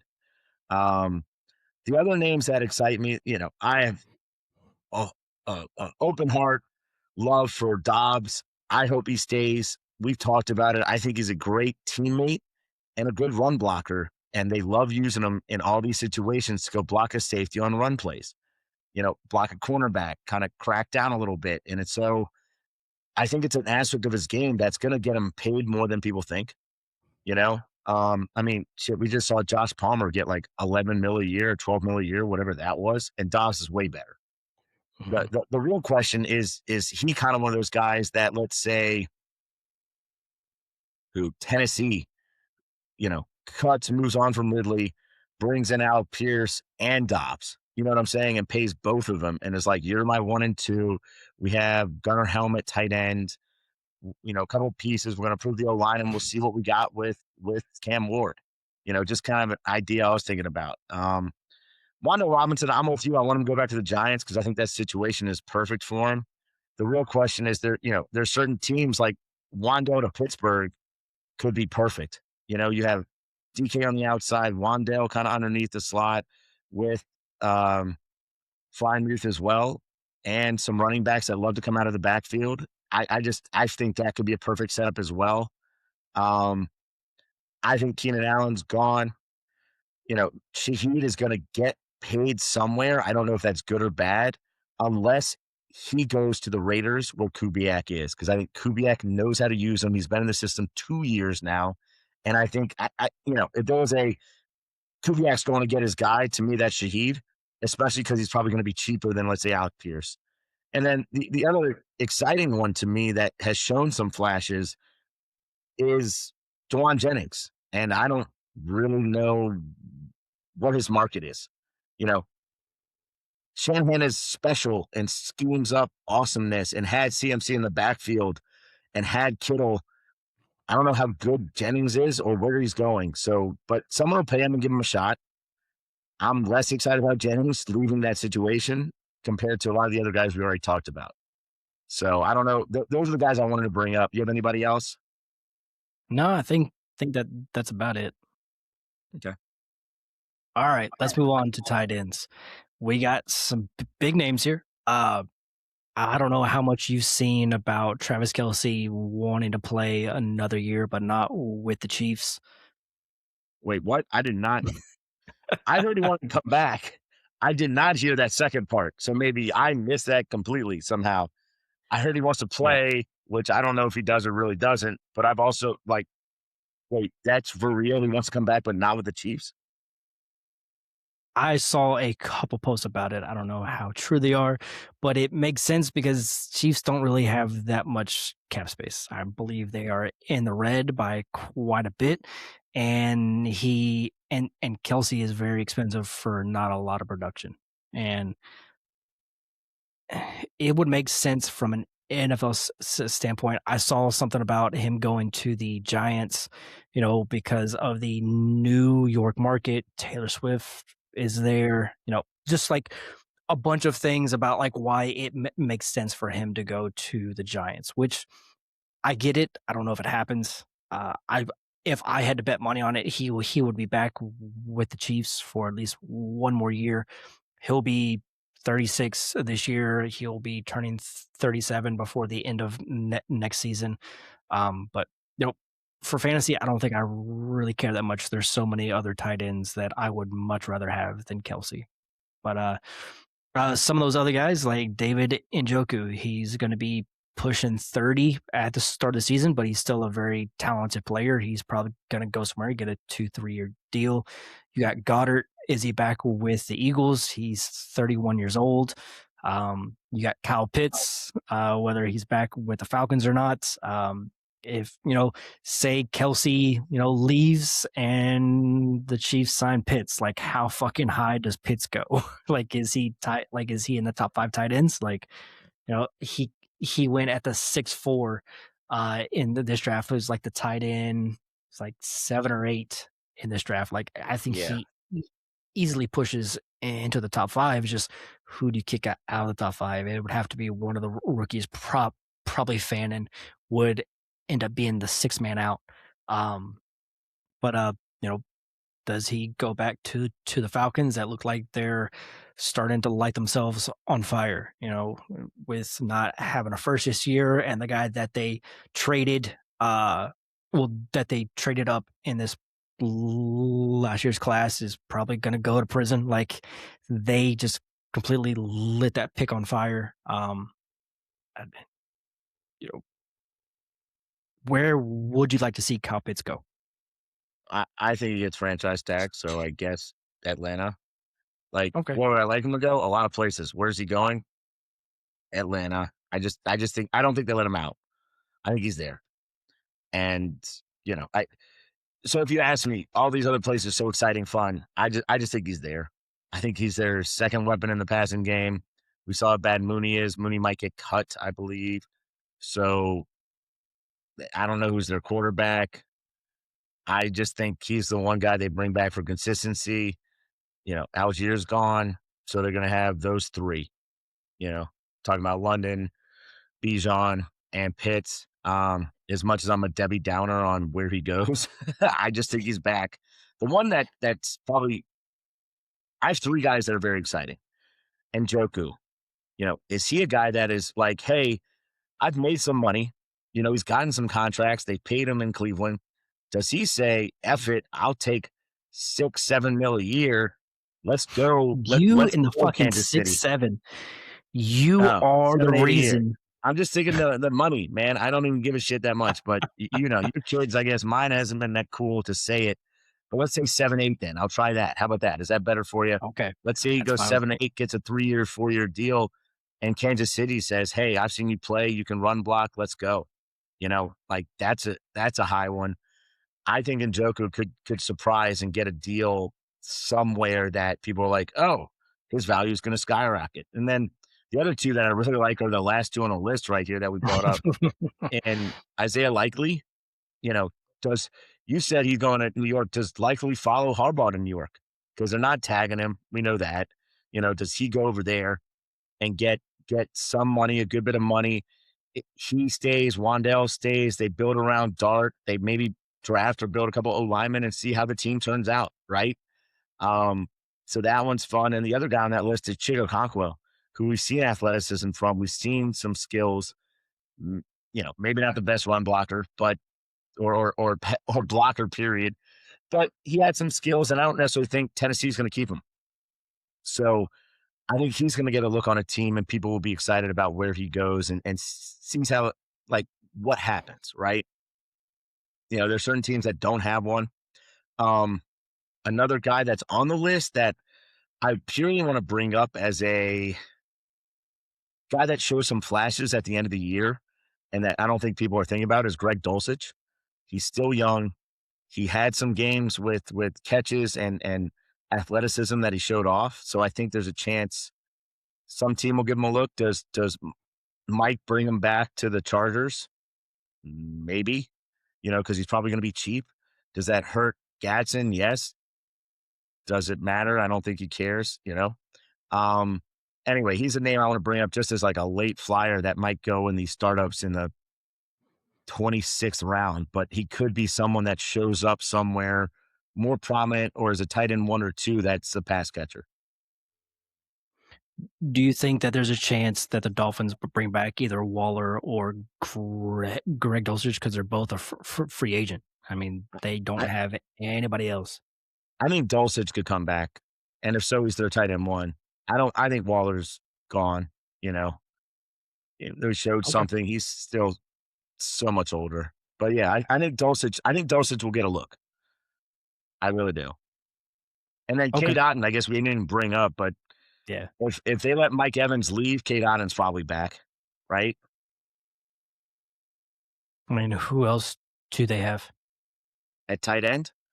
Yeah. Did they sign you yet, or am I next? Yeah, Fair they. I enough. mean, I will say this about Tampa. I keep hearing Kate Otten walks. They draft Sadiq is one of the guys I keep hearing. Kenyon Sadiq, the tight end from Oregon, going to Tampa Bay. That would be interesting. The other spot I keep hearing is Carolina. So, like, these are the two spots in the NFC South that I keep hearing sounds like Sadiq might go to. Fair enough. All right. I think that's it for free agents. We are through 10 full rounds in the startup. I probably want to just want to do the top 5 rounds. I want you to pick someone that you think was overdrafted or and also someone that you think was a good value where they were drafted, and I'll do the same. Do you want to go first? I'm pulling it up. So you want a good value, a reach in just the top 5 rounds? Yep. So we'll go round by round. You'll give someone that you like as far as the value, and then someone that you think was overdrafted, and then I'll go right after you. And round by round. Okay. I could Yeah, do that. and while you're pulling that up, let me pull up the scoring settings that were voted on. This is a Superflex tight end premium. It is a 1 point tight end premium. There are no bonuses for first downs or anything like that. It's straight up uh, PPR with a 1 point bonus on top for tight ends, and it's 6 point passing. Yeah. Sure. I guess I'll start. I mean, if you ask me right now, who is the all these guys make sense. The one reach would be JSN. He went second overall. Here, I let me share that screen yeah. just so people have that up. And it's not even that big of a reach. It's just I think he definitely jumped up and was like, let's do this. Uh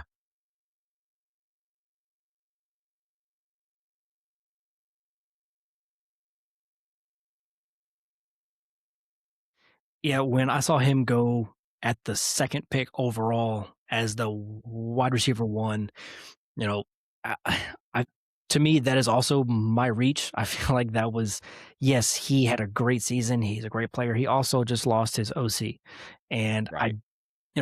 with as good as he is, and he's very young. I still have Chase at the one spot, and I'm not So going to fight someone if they want JSN, but at the 102, I feel like that was pretty rich.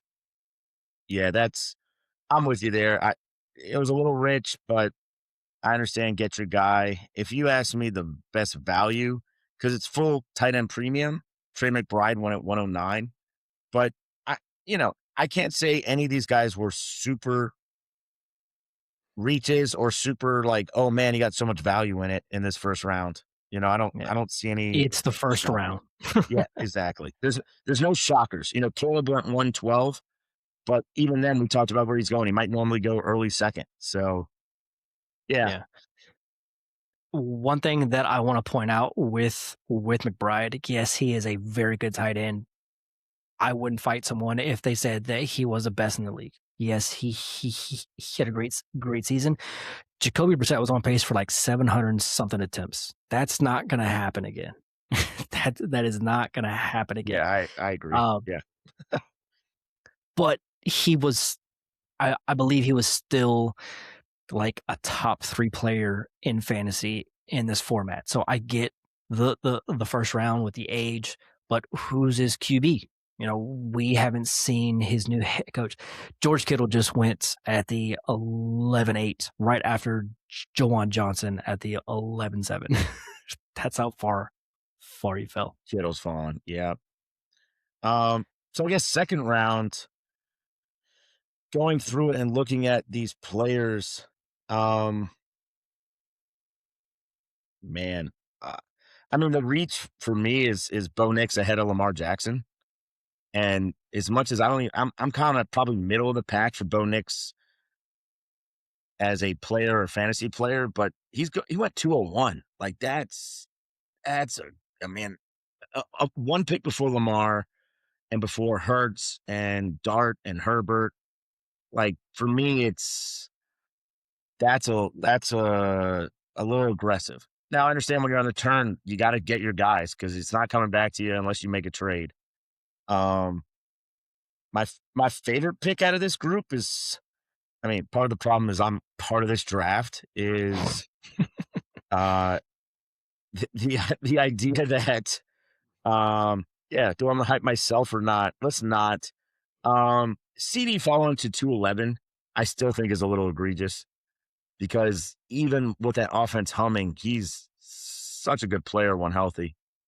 And the idea that JSN went, 102 and CD falls to 211, a full, 22 picks behind him is that I don't know if I can get along with that. That's probably going from the first to the second that far is a first and a future first, second, and third just to drop down there. And I don't know if I would add a first, second, and third to Lamb to get JSN in in the 27. Like I don't think I'm doing that. So All right. Well, what about I'll you? go. I do agree with you that Bo Nix is probably my least favorite pick of that round, just because I don't think he's someone that could elevate your team at that position. But to give another pick, it's actually one that you made. And you made two picks in the second. You took the first uh, kicker, which for people that don't know what that means is you got the 101 in this class. So you'll be getting love. I felt that was super early. Um, and because Genty went two picks later, and I would still rather have Genty. Like I said before, he was on the worst offense in football for a good chunk of the season. That they were considered the worst, whether you pick the Jets or not. But the Jets were just in the same tier. Let's just put it like that. I would still rather have Genty, who was an RB1 this year on the worst team in football or the top three worst teams. But also another pick you made was Achan. How confident are you that he's gonna see the same volume, the same role, with a new staff? Like, are they going to be as bought in as the previous staff? Yes, he is a very talented player. you know they would be insane not to use him in the same role, but how confident are you that they are going to do that? I, so clearly, I'm pretty confident. Now he also went 212, so it was late second, and I don't think he's based on how he produced this year, I don't think he's that much behind Robinson and Gibbs based on production, right? And he's still Yeah. young. So clearly I'm bought in. I also feel that team, once this year, they're going to have some issues due to cap situation because they have to get rid of Tua and make that work out. And they already have two other rookie, younger backups.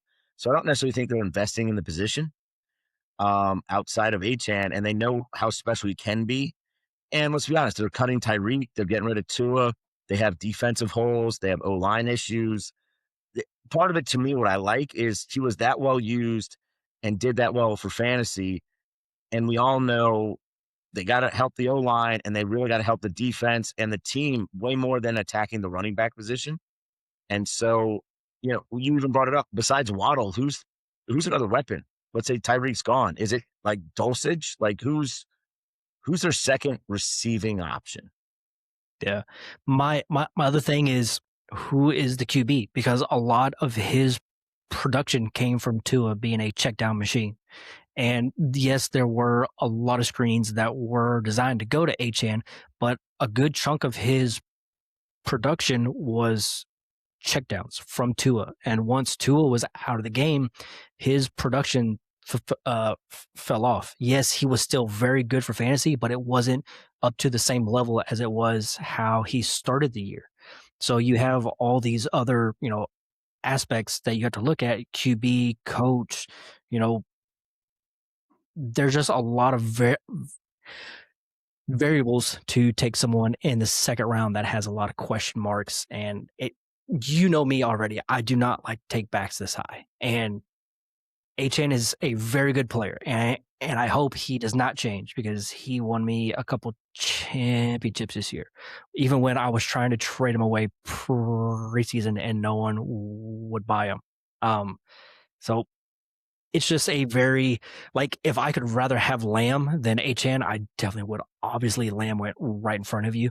But to pivot to my favorite pick, it would be Justin Herbert at the 2-9. I am a big believer that once he gets back his tackles, he has Hampton back healthy, and you have Ladd, QJ, Trey Harris, and Rondé Gadsden. Like I think this is going to be a high-powered offense, and I think Herbert could push for the MVP next year, and I'm going to be probably having Jordan Love and Herbert as my MVP favorites for next year. I know that's pretty bold. Obviously, I love Jordan Love, but I think he can put the team on his back. And same with Herbert. I think he can have a great year. He's going to add a lot on the ground as well. I love that pick at the 209 to get him in the second.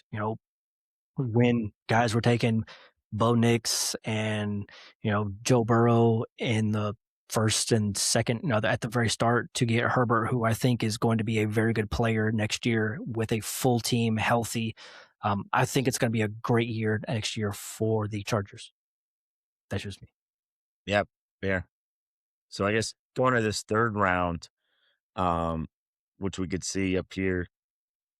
Do you want us to announce all the picks, or just kind of people could see it, or hopefully can? I mean, No, we it's didn't do that fine. on the first year. We are Yeah, going to do a full breakdown recap. of this, so it's fine. It's just like it's more of like, okay, where are these guys going at the start of the offseason? Where are you seeing players go that you don't agree with? So or So that you love. I'm gonna hype my pick in this one, and you may disagree, but the idea I got Drake London at the 303 for how young, and he was wide receiver 1 overall back to back weeks. Getting him where I got him, I think is um that kind of a steal. I keep seeing he's supposed to be kind of where late second is where I keep seeing him. So the idea that I got him and he fell there, I'm excited about. And then of all the reaches, I think we discussed, maybe we haven't discussed it, but like my biggest reach is got to be the 102 at the 312, which actually is kind of late. But for me, Mendoza is not in the same stratosphere, at least not yet, as like a Purdy and Lawrence. I see Dak went, so probably he was another reach too. Dak going 311 and Mendoza, let's say, going right after him, because that's what I keep hearing is he'll be the 102 in rookie drafts. I, 2 picks ahead was Purdy and Trevor Lawrence and Olave. Anyway, so I would say those two felt like, I know it's the end of the round, but feel like I'd rather go attack other areas instead of bringing them in. And what was your? Oh, you had Drake as your favorite. Yeah, Yeah. that was a good pick. My issue pick would probably be Chris Olave at the 3-7. Yes, he had a great year. He's a great player. He got Shuck. Shuck looks great, but his head injury history does not just go away. He is still one hit away from not playing ever again. And to take him in the third, I feel like that's a bit early. Yes, his production this past year would warrant that pick, but there's still the built-in risk of him having another concussion, him saying, I'm done.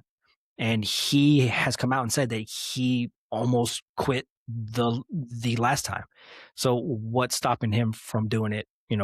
Say he gets hit this year and it's bad and he says, I'm done. That's what he should do.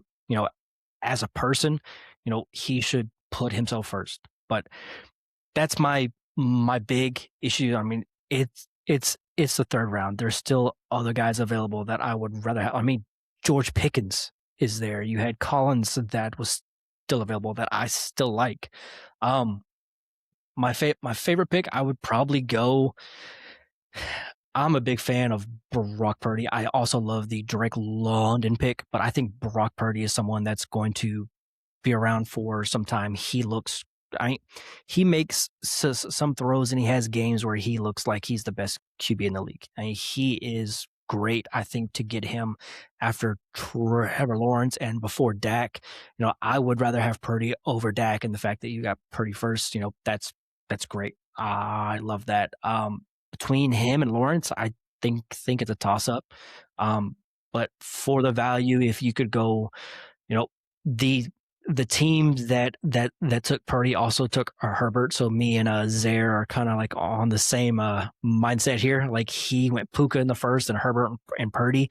If I can go with a stud in the first, like Puka or Chase or JSN, and then followed up with two QBs that I think very highly of, then I think that's a great start. So me and Zaire are kind of like on the same path here. Love his draft so far. Yeah. And I guess going to the fourth round, we'll jump in here. Um, the idea that the top rookie receiver is going ahead of George Pickens and Nico Collins without knowing where they're going is, I get it. Rookie hype is real, but it's still, I'm taking Nico and I'm taking Pickens over that. Absolutely, absolutely. So that one worries me. But the more we go through it, Egbuka, of course, we've always discussed is not my favorite guy. I know he had a great first 5 weeks and then fell off. If we're right and Mike Evans is back, then where's his value? Godwin's back. He's got the contract. Um, so I guess if I had to pick my favorite, Nico, I'm still a believer in. So him going at the 403 is amazing and love that pick. Looking at everything else, now Nico over the 403 is probably where I'm most excited if I'm looking of like, wow, that guy in the fourth round got what could truly be a top 5 wide receiver. And your least favorite was the pick. Yeah, that's fair. All Yeah, right. yeah, Mine, I love the pick of Egbuka in the fourth. I know we are on opposite sides of this, but I really do think he's going to gain value this year. Um, and my least favorite would probably be Chase Brown, just because there's still like Brees Hall, Travion, Bucky Irving, Judkins, Cam Scatterbo. Like, I would rather wait longer and take those guys than Chase Brown. Yes, Chase Brown looked unstoppable at some points of this year. The first half didn't go great, but as soon as he got back Burrow, he was back to his old self. I believe he is going into a contract year. So do they pay him? And if he goes somewhere else, I don't think I'm on board. He would have to stay on the Bengals for me to be excited about him.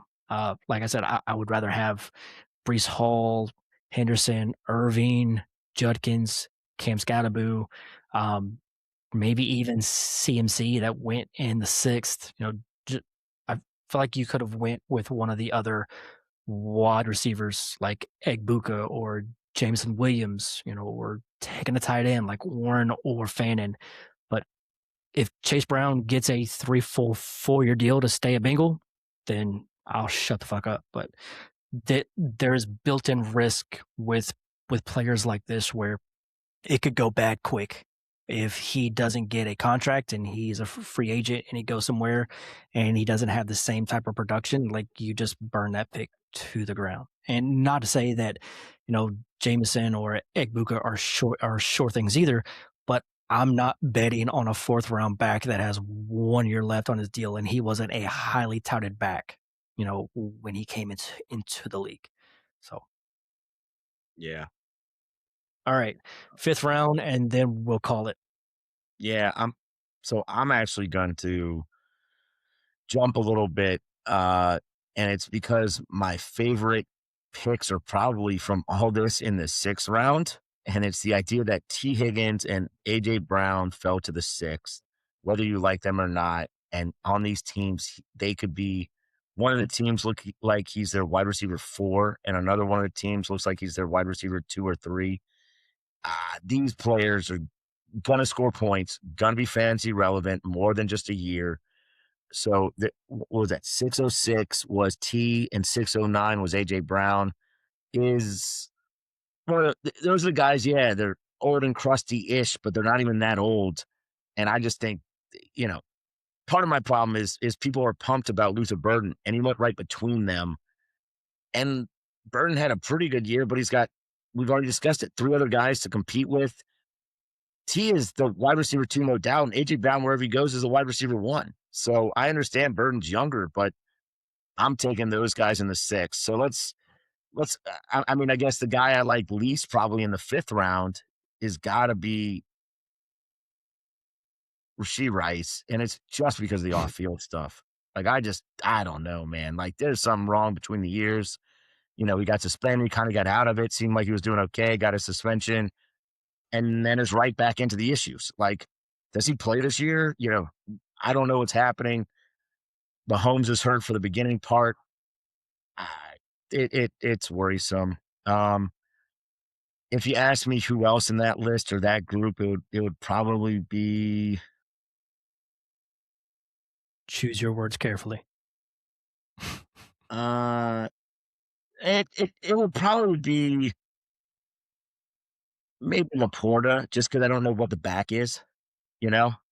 Um, so that would be the guy I'm like, late fifth. Is it really bad? Probably not because of what he's done in touchdowns, but like maybe wait a little bit and get one of these other guys.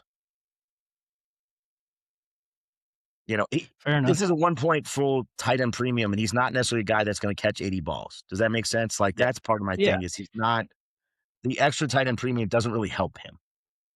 Yeah. He was someone that I was not on the train last year. I was really saying, okay, he's being way overdrafted. He was going like in the third round of startups. I said, this is way too high. I could stomach the fifth round. If Kraft is gone and Pitts is gone, I'm fine with taking Sam Laporta. But Pitts was still available in the sixth, so I would have rather gotten Pitts in the sixth than Sam Laporta in the fifth. But I'm okay with where he's going this year. I think this past year it was way too high. He did have a good start to the season, and then he got hurt. But also, there's question marks around the injury itself. I can't pick Kraft or Jordan Love as my favorite picks because I like both those picks, and I feel like I should just not do that. Just because obviously I think they're good picks there for the value. I mean, Kraft was on fucking fire before he got hurt.